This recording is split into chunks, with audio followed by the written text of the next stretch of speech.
This episode of the CyberWire is made possible in part by SpyCloud. Stolen data circulating on the criminal underground is fuel for data breaches, account takeover, ransomware attacks, and online fraud. Your biggest security risk might be a breach or malware infection outside of your control that leaks the data of your users. SpyCloud constantly recaptures and analyzes new data from the criminal underground, powering solutions that proactively protect over 2 billion employees and consumers worldwide. Learn how to make recaptured data your best defense at spycloud.com/cyberwire. That's spycloud.com/cyberwire.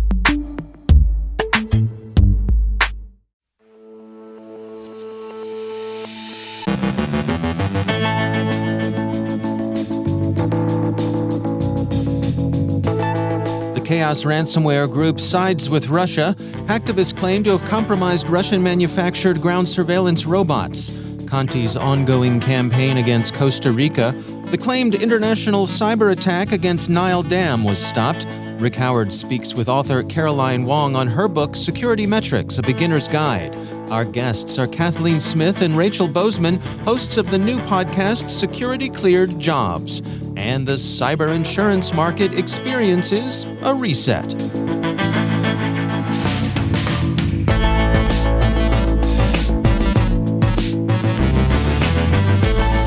From the CyberWire studios at Data Tribe, I'm Dave Bittner with your CyberWire summary for Wednesday, May 18th, 2022.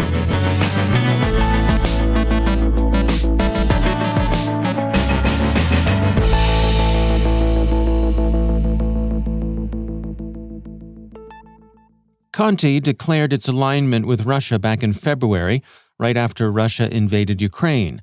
Its rivals in the Lockbit crew tried to remain nominally neutral, saying they were apolitical and just wanted to make a dishonest buck. Now, another ransomware gang, the operators of Chaos, has declared for Russia, Fortinet researchers report. It's customary for ransomware to include a message that normally demands a ransom and tells the victims how they can recover their files after paying. There's none of that here. This is the message Chaos has been displaying recently. Stop Ukraine war. F. Zelensky. Don't go die for effing clown. You can see the truth here. With a link that takes the recipient to a Russophone propaganda site, the Information and Coordination Center. That page, which leads with the motto, "Victory will be ours," explains its purpose in a Who We Are section. The site's goal appears to be recruitment of hacktivists and influencers. The site includes a list of resources currently being coordinated, and it offers other items like names of Ukrainian soldiers killed in action and the names of alleged Ukrainian war criminals. Chaos, while it's a ransomware builder in the C2C market, clearly isn't a conventional ransomware gang. Fortinet concludes, the Chaos ransomware variant that this blog covers is unique in the sense that the attacker has no intention of providing a decryption tool or file recovery instructions for its victims to recover their affected files. Finding them is a tall order for non-technical victims, which pretty much makes the malware a file destroyer. Clearly, the motive behind this malware is destruction. The politically inclined messages also indicate that the attacker is pro-Russian and frustrated with the current situation. And with the Chaos ransomware builder now readily available, its options allow anyone to create destructive malware. And with no end to the war in sight, FortiGuard Labs expects more malware like this to emerge. The Daily Dot reports that a hacktivist group, CaucusNet, says it successfully compromised Trial Patrol 4.0 unmanned ground video surveillance systems. Hashtagging OpRussia and Glory Ukraine, CaucusNet's Twitter feed crowed, "We hacked the patrol robots of the Russian company SMP Robotics. Now we control the robotics robots all over the world. We broadcasted the anthem of Ukraine and the Georgian song 300 on all the robots on May 9th. Trial Patrol robots have been sold in many countries, but CaucusNet claimed in particular that they'd hacked the systems at Moscow's Sheremetyevo International Airport. The airport did not confirm any incident to the Daily Dot, saying only, Sheremetyevo International Airport does not confirm the fact of hacker hacking of the security system. Like most hacktivism, this amounts to a nuisance. This one should be received with open-minded skepticism. Costa Rica continues to work to restore services in the country that were disrupted by Conti ransomware, and Conti continues its woofing about seeking to foment an insurrection in Costa Rica to help force payment. The government has been unable to collect taxes in the usual manner, and it's also having difficulty paying its employees. For its part, Conti has not only upped its ransom demand to $20 million, but claims to have insiders working for it within Costa Rica. A communiqué from the group, reproduced by Tech Monitor, said, "We have our insiders in your government. I recommend that you're responsible contact UNC 1756. There is less than a week left when we destroy your keys. We are also working on gaining access to your other systems. You have no other option but to pay us. We know that you have hired a data recovery specialist. Don't try to find workarounds. I communicate with everyone in this business. I have insiders even in your government. I once again appealed to the residents of Costa Rica to go out on the street and demand payment. You're just forcing us to use terrible methods. Another attempt to get in touch through other services will be punished by deleting the key." The reference to UNC 1756 is just made-up bragging since there's no record of activity under this particular classification. But Cyberscoop reports that Costa Rica's President Rodrigo Chavez has led credence to the claim that Conti's getting some local help. The president said, "There are very clear indications that people inside the country are collaborating with Conti." Citing national security, he declined to give details. Conti is a Russian gang, privateers who operate at the sufferance of Moscow and who've also declared that they intend to operate in Russia's interest during its war against Ukraine. So there's been speculation, the New York Times reports, that the campaign against Costa Rica is intended to punish that country for siding with Ukraine. But that seems implausible. While sympathy in Costa Rica has generally run against Russia's war, that's true of the world in general, and Costa Rica certainly hasn't been delivering crucial assistance to Kyiv. It seems more probable, as some sources tell the Times, that Costa Rica is a target of opportunity, still more easily caught while bigger fish grow warier and more inclined to spit the hook. Ethiopia says it stopped cyber attacks on its Nile Dam and some financial institutions, the Addis Standard reports. AI Monitor says that Egypt's government has not officially responded to Ethiopian accusations that it's behind any such cyber attacks.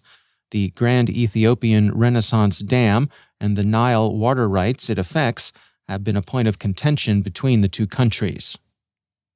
And the Wall Street Journal reports that the cyber insurance market is undergoing a reset as it deals with a surge in costly ransomware attacks and concerns that Russia's war against Ukraine will spill over into cyberspace in a more significant way than it has yet to do.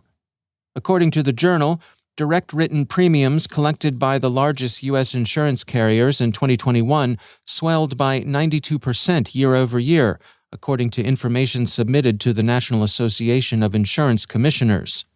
That's because the carriers are charging more, not because they're expanding their coverage. The reset also includes more stringent requirements customers must meet before they'll receive coverage. Ransomware has continued to surge. A study by Cybersecurity Works released this morning finds a 7.5% spike in APT groups engaged in ransomware.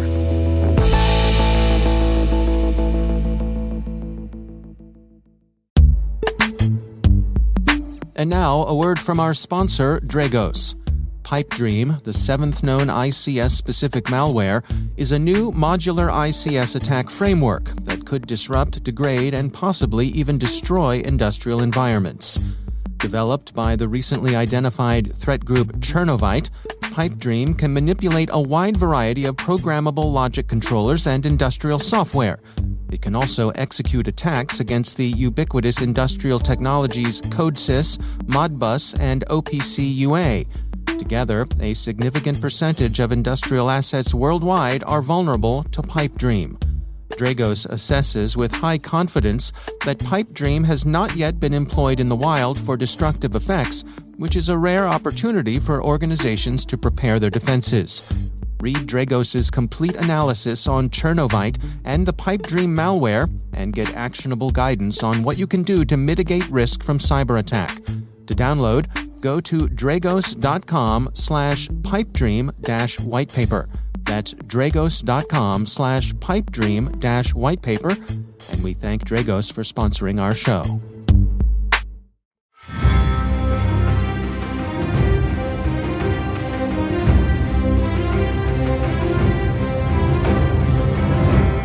You're listening to the theme song of the HBO long-running hit Game of Thrones, the unofficial anthem for the Cybersecurity Canon Project, the project designed to find the must-read books for all cybersecurity professionals because one of the greatest characters of all time, Tyrion Lannister, had this to say about reading books.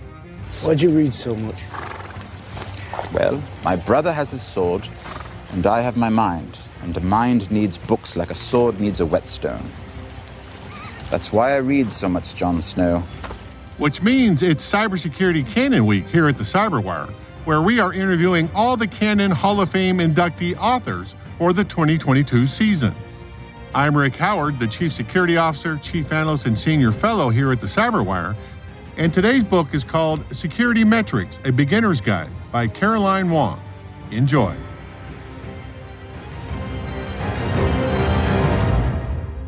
I'm joined by Caroline Wong, the Chief Strategy Officer at Cobalt and host of her own podcast, Humans of InfoSec.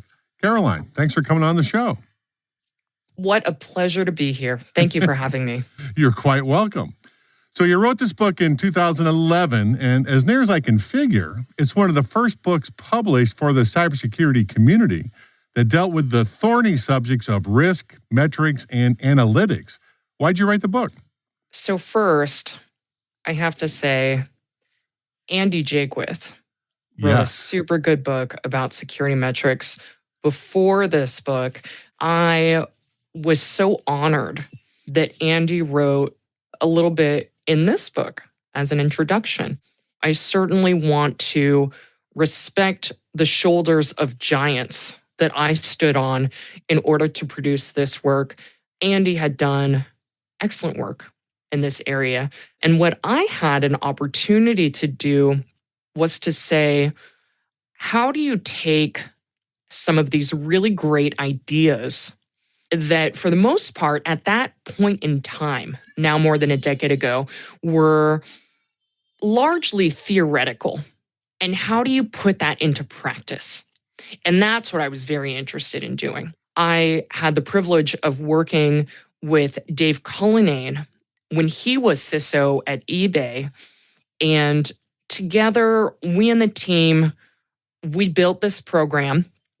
And I saw the value and the necessity of security metrics, not only to demonstrate the value of the program, but also to ensure ongoing investment. And it's a topic that has fascinated me throughout my career.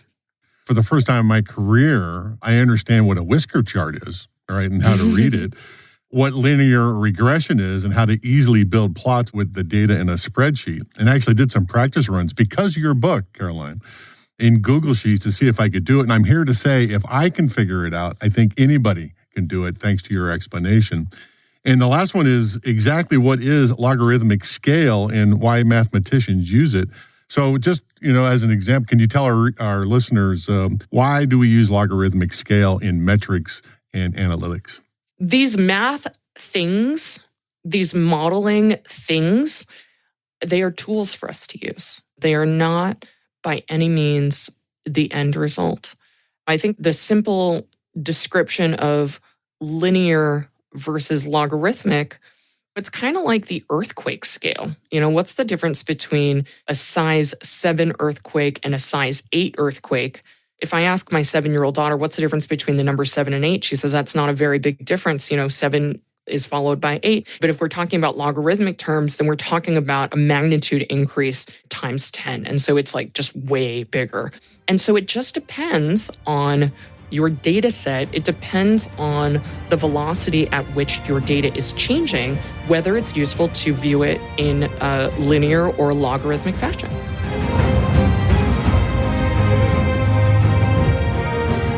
That's Caroline Wong, the latest author inductee into the Cybersecurity Canon Hall of Fame, with her book, Security Metrics, A Beginner's Guide. For more information on the Cybersecurity Canon project, go to your favorite search engine and look up Cybersecurity Canon. That's canon with one N, as in canon of literature, and not two N's where you blow stuff up. And Ohio State University, the project's official sponsor.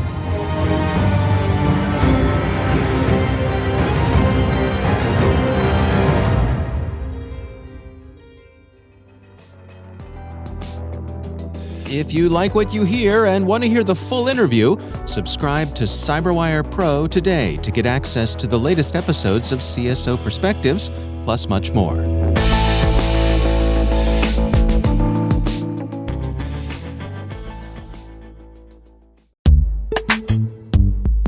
And now, a word from our sponsor, the Cybersecurity Inside podcast. Cybersecurity is no longer just a topic for programmers and coders. It's something we all need to understand and stay up to date on. That's why you should check out the Cybersecurity Inside podcast, an incredible resource to learn about current cybersecurity issues, emerging technologies, and ways to navigate this rapidly transforming landscape. On Cybersecurity Inside, hosts Tom Garrison and Camille Morhart talk with industry leaders about important, timely security topics, from the latest security breach to blockchain and NFTs, breaking things down so it's easy to understand. Whether you're a CISO, security expert, or just want to know more, the Cybersecurity Inside podcast will help you become smarter about cybersecurity. Visit cybersecurityinside.com/cyberwire today to listen to the latest episode. Or search for Cybersecurity Inside wherever you listen to podcasts. And we thank the Cybersecurity Inside podcast for sponsoring our show.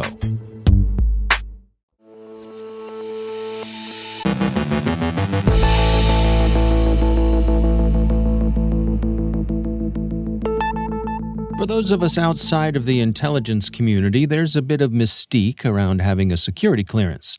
What does it take to get one? What does it mean once you have one? And how does it affect your job prospects?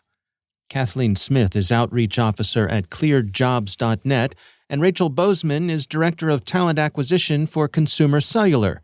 Together, they're co-hosts of a new podcast called Security Cleared Jobs. Rachel, I think there's a perception that having a security clearance makes it so that when you're out there job hunting, that you will demand a premium. There are fewer people in that community. Is that an accurate perception? No, I really don't think that it is. I think that, salaries are such a hot topic everywhere, outside of cleared, inside of cleared, everywhere. So I think that's probably a misperception that's out there.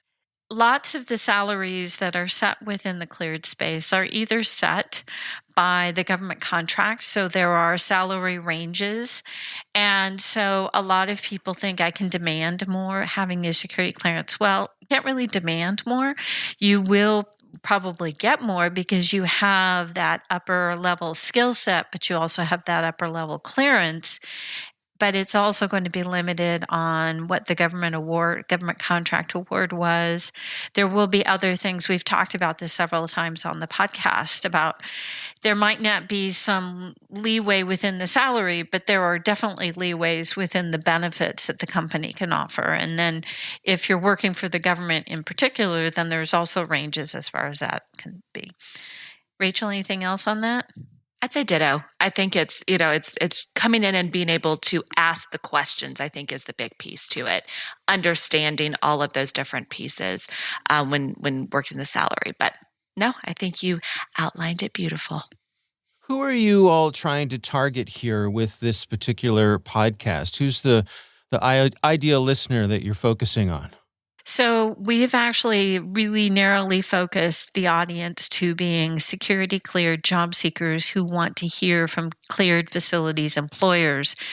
Rachel was one of our customers as a cleared facilities employer beforehand. And fortunately for us in the podcast, she then left that space and is in the commercial space. So now I get to have a friend and not worry about showing favoritism to a specific client.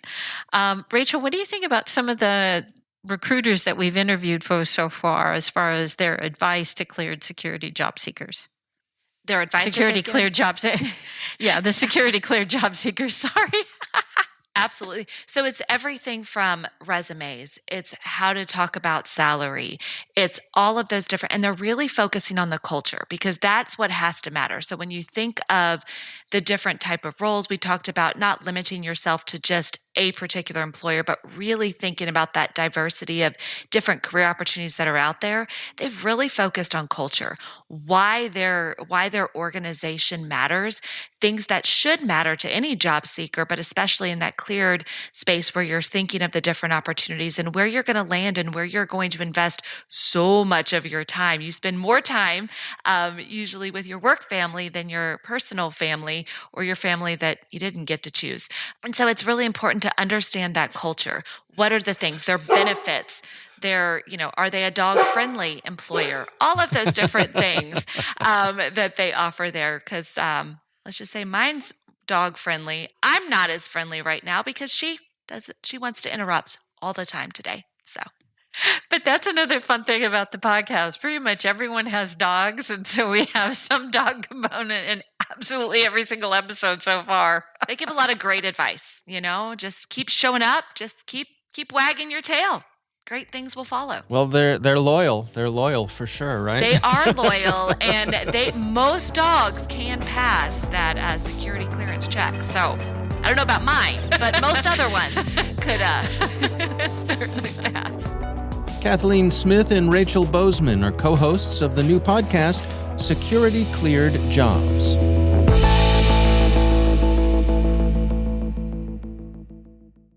Thanks to all of our sponsors for making the CyberWire possible, especially our supporting sponsor, CyberReason.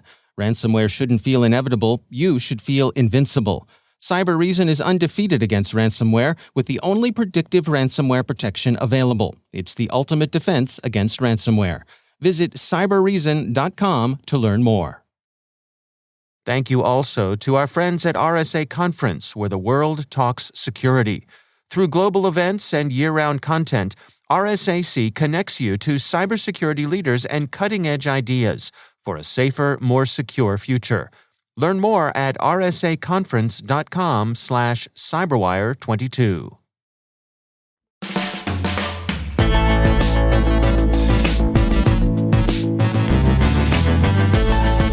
And that's the CyberWire.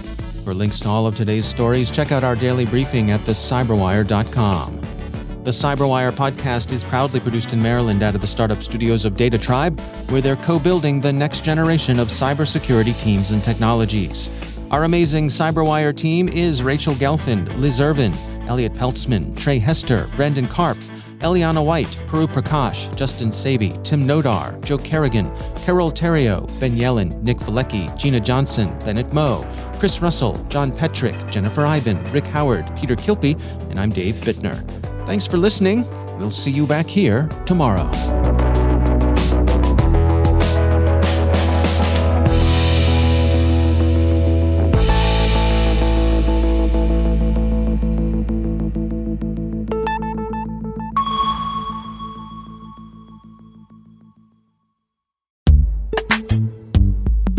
And now, a word from our sponsor, CyberReason.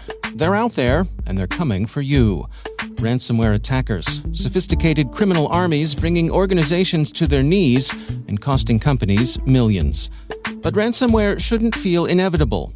You should feel invincible. CyberReason is undefeated in the fight against ransomware with the only predictive ransomware protection available, automatically stopping attacks before encryption and empowering security teams with full visibility. It's the ultimate protection against ransomware, an AI-powered defense that defeats ransomware at every stage of the attack. stopping today's threats and ready for tomorrow's. True cyber defense designed for true defenders. Because ransomware won't define this era. Those who defeat it will. Visit cyberreason.com to learn more. That's CYBEREASON.com. And we thank Cyber Reason for sponsoring our show.